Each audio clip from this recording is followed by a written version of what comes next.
کہ باہر تالا نہیں تھا، بلکہ تالا کہیں بھی نہیں تھا۔ حالانکہ شام میں طارق نے میرے سامنے خود تالے لگائے تھے۔ اب پھر تالے کہاں گئے؟ میں ہمت کر کے جیسے ہی اندر کمرے میں گیا تو چارپائی پہ کوئی منہ سر لپیٹے سو رہا تھا۔ لیکن حیرت کی بات تو یہ تھی کہ کمروں کو اندر سے بھی تالا نہیں لگایا گیا تھا۔ کون ہو؟ میں نے کمرے کے کونے میں پڑا ہوا ایک بڑا سا ڈنڈا اٹھاتے ہوئے چارپائی کی طرف زور سے مارتے ہوئے پوچھا۔ میں طالب۔ بس اتنی سی بات کرتے ہوئے اس نے منہ کے اوپر سے کپڑا اتار دیا۔ ہیں طالب چاچا؟ اب ڈنڈا میں نے ایک طرف رکھ دیا۔ نہیں، میں نے تو یہاں ہی ہونا تھا، تم بتاؤ تم اس وقت یہاں کیا کر رہے ہو؟ ارے آپ نے ہی تو طارق کو فون کر کے بتایا تھا کہ آج رات نہیں آ سکیں گے، کہ سردی کی وجہ سے بخار ہے آپ کو۔ چچا طالب میری طرف اس انداز سے دیکھ رہے تھے کہ جیسے میں نے کسی اور سیارے کے بارے میں بات کر دی ہے۔ اچھا، اور کیا کہا تھا طارق نے؟ چچا طالب کو غصہ آنے میں کچھ زیادہ وقت نہیں لگتا تھا۔ میں سمجھ گیا کہ وہ غصے میں آ گئے ہیں، اور تو کچھ نہیں کہہ رہا تھا۔ ایسی ناہنجار اولاد بھی خدا کسی کو نہ دے۔ ارے میرے وسیم نے اور طارق نے آج کی رات ملکوں کی حویلی میں جانے کا پروگرام بنایا تھا۔ مجھے جب پتہ چلا تو میں نے وسیم کو منع کر دیا، لیکن وہ کہاں کوئی رکنے والا تھا۔ بس اسی سلسلے میں ان دونوں نے یہ پلان بنایا ہے۔ میں چچا طالب کی یہ ساری باتیں سن کر شدید غصے میں آ گیا اور واپس الٹے پاؤں مڑنے لگا۔ ابھی باہر نکلنے ہی لگا تھا کہ چچا نے میرا ہاتھ پکڑ لیا۔ ایسے نہیں اسامہ بیٹا، ایسے بالکل بھی نہیں۔ اس طرح سے اگر تم حویلی میں جاتے ہو تو ہمارے لیے بہت شرم کی بات ہے۔ یہاں بیٹھو، تسلی سے ابھی ساری بات کر لیتے ہیں۔ میں ان کے ساتھ بچھی ہوئی برابر والی چارپائی پر بیٹھ گیا۔ بس مجھے بہت زیادہ دکھ ہوا تھا، کیونکہ طارق میں ایسی حرکتیں تو تھیں ہی، لیکن مجھے یہ اندازہ نہیں تھا کہ وہ اس حد تک جھوٹ بھی بولے گا۔ پہلے تم یہ کپڑے تبدیل کرو، پھر اس موضوع پہ بات کرتے ہیں۔ میں نے دوسرے کمرے میں جا کر کپڑے تبدیل کیے، پھر واپس آ کر چارپائی پر بیٹھ گیا۔ رات کے 11 بج چکے تھے۔ دیکھو اسامہ، تم میرے مرحوم بھائی کی اولاد ہو۔ میں کسی بھی قیمت پہ تم دونوں کے ساتھ کچھ بھی برا نہیں ہونے دوں گا۔ تم خود بہت سمجھدار ہو، لیکن طارق ابھی بھی بچپنے میں ہی رہتا ہے۔ وسیم بھی کچھ ایسا ہی ہے۔ بہتر یہ ہے کہ ان دونوں کو یہاں سے چلتا کرو، جتنی جلدی ہو سکے۔ یہ لوگ اس ماحول سے نکل جائیں۔ پہلے تو میرے ذہن میں یہ تھا کہ ان دونوں کو شہر کے کسی اچھے کالج میں ڈال دیں، لیکن اب میں نے یہ سوچا ہے کہ انہیں اس ملک سے ہی باہر بھیج دیا جائے، کیونکہ ان دونوں نے پڑھنا کوئی نہیں ہے۔ یہ بات میرے دل کو بالکل بھی اچھی نہیں لگتی تھی، کیونکہ اتنی جلدی ملک سے باہر، پھر ابھی عمر بھی اتنی زیادہ نہ ہو تو۔ لیکن چچا یہ کیسے ممکن ہے؟ میں نے چچا کی طرف دیکھتے ہوئے کہا۔ اس دنیا میں سب کچھ ممکن ہے، بس ہمت ہونی چاہیے اور کام کا ارادہ ہونا چاہیے۔ سب کچھ ممکن ہے۔ تم باقی سارے کام مجھ پر چھوڑ دو، میں کروا لوں گا۔ بس ان دونوں کو کل شہر بھیجو کہ اپنے پاسپورٹ وغیرہ بنوا لیں۔ ان کے لیے تو میں نے ملک بھی ایسا ہی سوچ رکھا ہے جہاں شدید مشقت ہو، تاکہ ان دونوں کو احساس ہو کہ کس طرح سے عیاشی کی جاتی ہے۔ چچا کی باتیں تو میرے دل کو لگ رہی تھی، اسی لیے میں نے بھی حامی بھر لی۔ وہ چارپائی پہ لیٹ چکے تھے اور مجھے بھی آرام کرنے کا مشورہ دے چکے تھے، کیونکہ وہ نہیں چاہتے تھے کہ میں رات کے اس لمحے میں پھر گھر واپس جاؤں۔ ابو جی کی وفات کے بعد چچا طالب نے واقعی بھائی کی اولاد کو بہت سہارا دیا تھا۔ وہی اس وقت سے یہاں آ کر رات کے وقت سوتے تھے۔ اسی ڈیرے پہ پچھلی طرف ان کے جانوروں کے کمرے تھے۔ میں پوری طرح سے ان کے ساتھ وقت گزارتا تھا، برابر کھیتوں میں کام کرتا تھا، اسی لیے اپنے گھر کا سارا بوجھ میں نے خود اٹھایا ہوا تھا۔ چچا کچھ ہی دیر میں سو چکے تھے، لیکن میری آنکھوں سے نیند غائب ہو چکی تھی، اسی لیے موبائل نکال کر دیکھنے لگا۔ رات کے 12:30 ہو چکے تھے۔ نیند نہیں آ رہی تھی۔ موبائل بھی سائڈ پر رکھ دیا تھا۔ میری آنکھیں بند ہو رہی تھی۔ شاید کہیں میری آنکھ لگ بھی گئی تھی کہ پائل کی چھن چھن میرے کانوں میں رس گھولتی ہوئی ڈیرے کے قریب ترین آ گئی تھی۔ میں نے جھنجھلاتے ہوئے ادھر ادھر دیکھا، لیکن کچھ بھی نہیں تھا۔ چھن چھن کمرے سے قریب تر ہوتی جا رہی تھی۔ میرے دل میں عجیب طرح سے وسوسے پیدا ہونے لگے۔ ایک خوف سا دل میں بیٹھ گیا کہ یہ رات کے اس پہر تو کوئی اور نہیں، بس جن ہی ہوتے ہیں۔ لیکن میں کچھ تھوڑا بہت پڑھا لکھا تھا، اس لیے ان جنات پہ یقین نہیں رکھتا تھا کہ جس چیز کو کبھی دیکھا ہی نہیں اس پہ یقین کیسا۔ کچھ دیر تک آوازیں آتی رہیں، پھر ایک دم سے موت جیسی خاموشی پیدا ہو گئی اور ساتھ ہی مجھے بھی نیند آ گئی۔ رات تو پہلے ہی کافی بیت چکی تھی، اس لیے ہمیشہ کی طرح فجر سے پہلے ہی آنکھ کھل گئی تھی۔ جانوروں کا دودھ دویا، انہیں تازہ چارہ دیا، پانی پلایا، اور پھر میں دودھ والی بالٹیاں اٹھا کر گھر کی طرف چل پڑا۔ فجر کی اذانیں اب ہو رہی تھیں۔ گھر میں دودھ رکھتے ہوئے میں مسجد کی طرف جانے کا سوچ رہا تھا کہ اچانک ہی طارق کا خیال آیا۔ وہ اپنے کمرے میں بے سدھ پڑا ہوا تھا۔ اسے دنیا کی کوئی خبر نہیں تھی۔ میں نے اسے 1 سے 2 دفعہ جگانے کی کوشش کی، لیکن اسے کچھ خبر ہی نہیں تھی۔ اس لیے میں نماز سے دیر ہونے کے خیال کی وجہ سے جلدی سے گھر سے باہر نکل گیا۔ باہر دروازے پہ دوبارہ سے تالا لگا دیا تھا۔ مسجد میں نماز کے بعد مولوی صاحب روزمرہ زندگی کے متعلق کچھ اچھی باتیں بتانے لگے۔ میں کچھ دیر وہاں رکا، پھر گھر واپس آ گیا۔ اماں اور شائستہ جاگ چکی تھی۔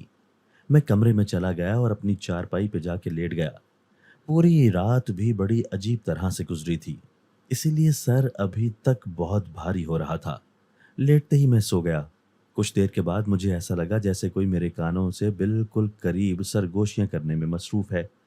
ہڑبڑا کر اٹھ بیٹھا، لیکن سوائے میرے وہم کے وہاں کوئی بھی نہیں تھا۔ بھائی جان، اماں بلا رہی ہیں۔ شائستہ بہت موٹی موٹی آنکھوں سے مجھے گھورنے میں مصروف تھی۔ پہلے تو میرے حواس ہی بحال نہیں ہوئے، لیکن جب کچھ ہوش آئی تو میں نے اس کی طرف بہت غصے سے دیکھا۔ وہ بیچاری ڈرتے ہوئے تیزی سے باہر نکل گئی۔ اگلی آواز اماں کی تھی جو مجھے بلا رہی تھی، کیونکہ میں کافی دیر کے بعد بھی نہیں اٹھا تھا۔ آیا اماں، بس یہ 2 لفظ بولتے ہوئے میں تیزی سے کمرے سے باہر نکل گیا، جہاں اماں ناشتہ بنا چکی تھی۔ میرے انتظار میں سارے بیٹھے ہوئے تھے۔ طارق بھی بڑا حشاش بشاش سا ناشتہ کرنے میں مصروف تھا، بلکہ یہ کہنا کہ وہ بہت زیادہ تر و تازہ لگ رہا تھا بالکل بھی غیر مناسب نہیں تھا۔ اسامہ، آج طارق کھیتوں کا کام دیکھ لے گا، تم مجھے اپنی خالہ کے گھر لے چلو۔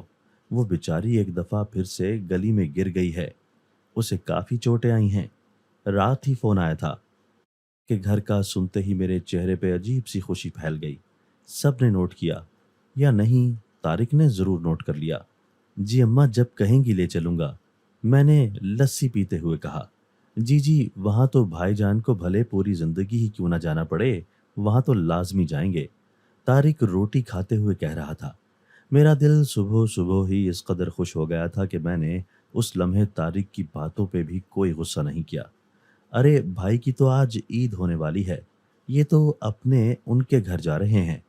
واہ جی واہ، طارق ابھی بھی مجھے چھیڑنے پہ لگا ہوا تھا، اسی لیے میں بھی محض مسکراتے ہوئے جواب دے رہا تھا۔